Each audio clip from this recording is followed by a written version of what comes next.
And you've just heard The Running Man, the latest single from Cafolla. And I'm now joined by the man behind Cafolla, Marco Cafolla. How are you doing, Marco? Good, Alistair. How are you? Thanks for having me. Well, really well, thanks. So what can you tell us about The Running Man? The Running Man, it really was the start of this new album that's coming out soon. Again, lockdown happened and then it was just like everyone's trying to adjust to this new world. So it was just me simply observing what was going on, like now kind of literally looking out your window, seeing everything quiet, and then the juxtaposition of like social media and seeing everyone kind of losing their mind because it's so unprecedented. So it's a great story for a song, So so it was just that idea of, and I was out running a lot as well at the start of lockdown and things, and it was like because that's the only thing you could do, Yeah. So it's almost like everyone's wings were clipped, So like now you can run as fast as you can, but like you can't really go anywhere, So it's definitely just a story about what was going on at the beginning of lockdown for sure. And this and your previous single, The March Onto Forever, which we'll hear a wee bit later, they've both got a kind of 80s feel to them. I mean, that kind of, it's interesting you're saying it's a reaction to lockdown in a way, because it's the kind of electronic 80s music that was slightly apocalyptic in some kind of ways. Is that fair to say? Yeah, and do you know what? A lot of people have been commenting, especially on the first single, The March Onto Forever, that is very apocalyptic now vibe to it, So it's definitely not intentional, like kind of, it was simply just listening to a lot of Bowie and Talking Heads, like when the album comes out, you hear more of the Talking Heads influence on the album as well. Like just being able to, like, like every musician will say, I wish I could just do music full time and just write. And you know what? Lockdown actually gave us that in a lot of ways, So I wrote so much music and so much different music and different genre was coming out of me. So I just kind of went with it, and explored it. And maybe a part of it was in the house with the kids and stuff, I have to put the headphones on. So it was all synths and stuff like now. As escapism, like music should be, even for creating it. It was like, I'm going to this different world just now because this world, I can't go anywhere. So the synths was definitely an extension of that. It's interesting you say that, because a lot of musicians seem to use making music almost as their way of coping with everything that was going on. But they also, a lot of them, I mean, I know you've done electronic stuff before, but a lot of them had to find new ways of doing it because they couldn't meet up and rehearse and then record in a studio the way they might have previously. Yeah, no, that's exactly it.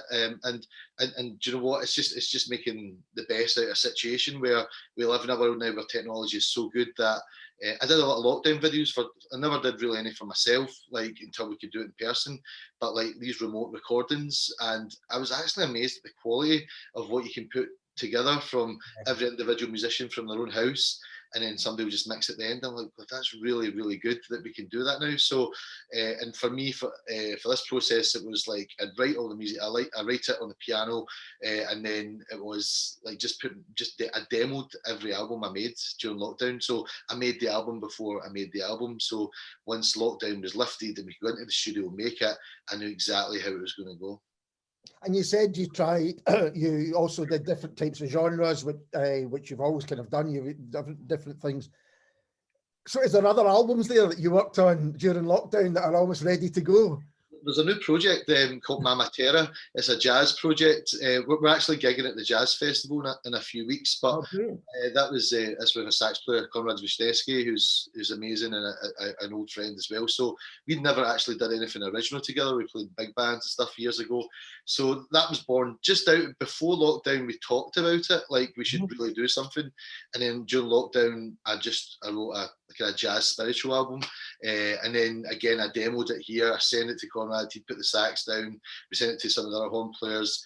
And then when lockdown was lifted again, that album. So I've got 2 albums made, ready to go, and another album for the Federation of Disco Pimp, my other band. So that's not been made yet, but that's been written as well. So it was a really eventful time, actually, lockdown, and it was a great chance for me to take a breath from the gigging and write, because I'd consider myself as much of a composer, artist as a musician.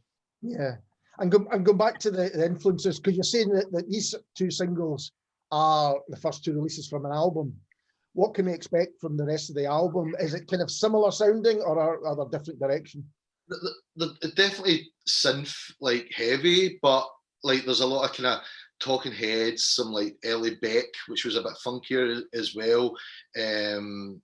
Even so it's the album is the lead title name, the March Into Forever, and the album's about like no control, basically. Like kind of the first album, Cowboys and Africans, was about being controlled, and this album is about, do you know what, we're not really in control of a lot of things, so that can just now that can be okay as well, you know. Like now you take care of yourself and who's around you as much as you can, but ultimately, like the March Into Forever is the walk of life, where life is there before we're born, it's here while we're here, and it'll be there while we're gone. So we don't have control of the biggest part of life. So every song is an extension of that, and it's a story. So one of the techniques I used was actually an old David Bowie technique, where he would get random lyrics and words, he'd write them down, he'd put them on the floor, and then pick them up, make a song. So like I did that. One of the songs, Keep Moving, it's called. That was that. I went to online to newspapers from years ago,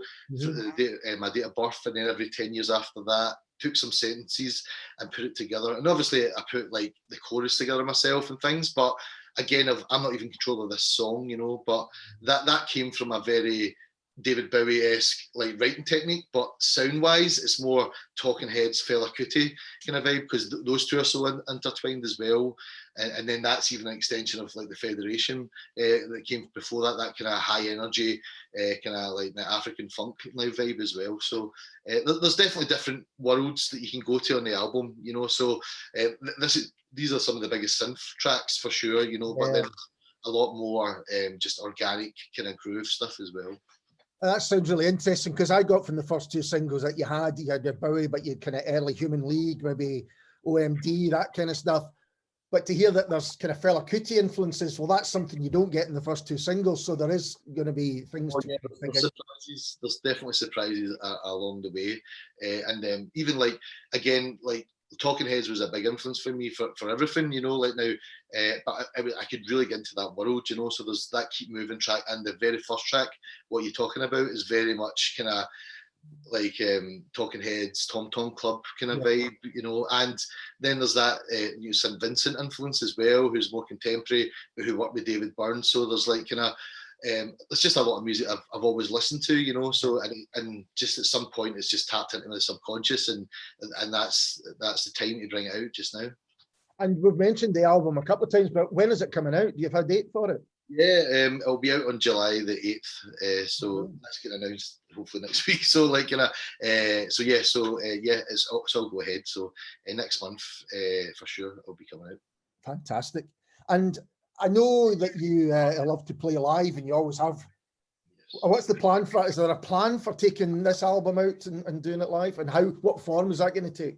Yeah, I mean, what form that takes is to be revealed. But like, in terms of putting a live show together, definitely like that track I talked about, Keep Moving. It's just this huge like horn section, like now Talking Heads, like Fela Kuti vibe. It's like we're so excited to play that one live, you know. So we're going to probably let the album breathe for a month, you know, like, and then. But I'm actually currently working on a venue for a launch, you know. But as soon as I know, I'll let you know for sure. But because the first album like came out like in November 2019, and then we did the launch in the end of January, and then a month later we're in lockdown. So the first album's only had like one outing basically. Oh, we did one gig for the Eurozone last year, but so we've done 2 gigs with Cafolla basically. So everyone's chatting at the bit to do this live, you know. So and there's a nice kind of tip of the hat to the first album, but obviously it's a total sonically different direction. So live, we're already working on how we do this live, and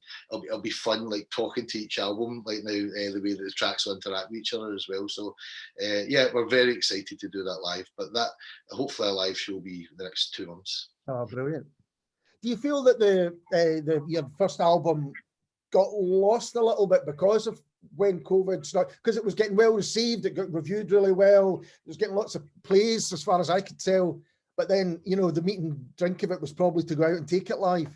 Yeah, it really was. It was such a like like such a journey, like to get it made as well, like now doing a Kickstarter campaign, and that was such a great way to interact with an audience as well. So like, and then I sat in it for a bit. There was I was maybe going to go on a label, but that never worked out. So at that point I was like, do you know what, I'm going to put this out myself. And then there was a great buzz about it, as you said. There's lots of nice reviews, a couple of albums of the year, like now nods and stuff as well. So it was great. And then lockdown happened. So yeah, it did kind of like get lost a little bit, but what was really interesting was a lot of the themes I talked about in the first album were very like zeitgeist to what was going on, you know. So I actually then started taking clips, like when you saw people like fighting, and more American, like now in the supermarkets for toilet rolls and stuff, you know. It was like one of the songs, Toba, in the first album, is about when something big happens, how do we treat each other, you know. It's like kind of, so I could literally just use that as a short music video of like, well, this is what happens, you know, like the strong eat the weak, you know, when I hear them cry kind of thing, you know. It's every man, woman for themselves. And it's a shame that we have that in us, you know. So so it was actually, it was quite a good soundtrack to what was actually kind of going on. But then I think I had to find peace for myself, as you said, as artists will do. Like now, it's almost like therapy writing. So then I go, well, how do I negotiate this world now, you know? And it was like, well, do you know what? We don't have to be in control of everything, and that's okay as well, you know. Like we can still make decisions and be on our own path, but like ultimately there's certain things that we have no control over, and we all have to make peace with that. And especially on social media, watching people really, there was this really misplaced sense of like anger, you know. Nobody knew where to put it, you know. So like everyone was getting really, and online as well was terrible. It's just like everyone we could say a lot of things online, but they would never say it in real life, you know. So so just watching that and going, it's like everyone needs to take a deep breath. Yeah. One of the songs in the album is called Breathe, you know. It's like and so I acknowledge that for myself and for everyone. And you've had a really kind of varied musical career. Could you just give us a wee potted history of it? Because I think folk would be interested. Yeah, okay, yeah. I mean, my first kind of like band out of uni was this band called the Easy Orchestra, and we were like a house band on the Fred McCauley show on Radio Scotland. So we would play like the guests coming on and stuff, you know. But it was all, that was more of a kind of easy listening versions of like modern songs and stuff, and we did our own take on it, you know. So that definitely gave us a level of like notoriety, even, you know what I mean. So that was a lot of fun. But I've always, the first time I saw you play was with the Easy Orchestra. Oh, was it right? Yeah, they were great nights, by the way. It was a fantastic night when you were playing. It was. Do you know what? Even I was in London a few days ago, and I met a DJ actually that we used to play with, and I've not seen him since those days, and we just reminisced about it. It was just the best times, you know. Like, but it was a lot of fun. But I just had this like itch to do more creative, like music, which I've always done. So that's why I left that band. And the Federation of Disco Pimp was my big like main band, 7-piece funk band. You know, like now we were kind of, again, just doing covers of funk music to start with, but then I realised I had a band, my own band that I could actually write for, you know. So that then became a writing source, and I started writing a couple of tracks. We got in touch with a producer in New York who we loved the other funk bands he worked with, and that just really opened a new world of writing and production. Because when I started writing, I was always writing as a live musician, but then getting to the studio and realizing what a tool that can be, what a creative like inspiration that can be. So I started writing for albums, for studio albums as well. So the Federation Disco Pimp, I mean, we were like everywhere at one point, you know, like in every festival you can imagine up and down the country. Play with Craig Charles, his Funk and Soul show. He was a big ambassador for us. And then we got the gig on the BBC Scotland. In fact, the BBC One Tonight at the Games for the Commonwealth Games. Right. With a house band on that for 10 nights, which was amazing. I mean, Glasgow was buzzing, you know, and it was great to be on that, you know. So we did that, and then we did the Inamarata album, which was amazing as well. We all went to New York to make that album.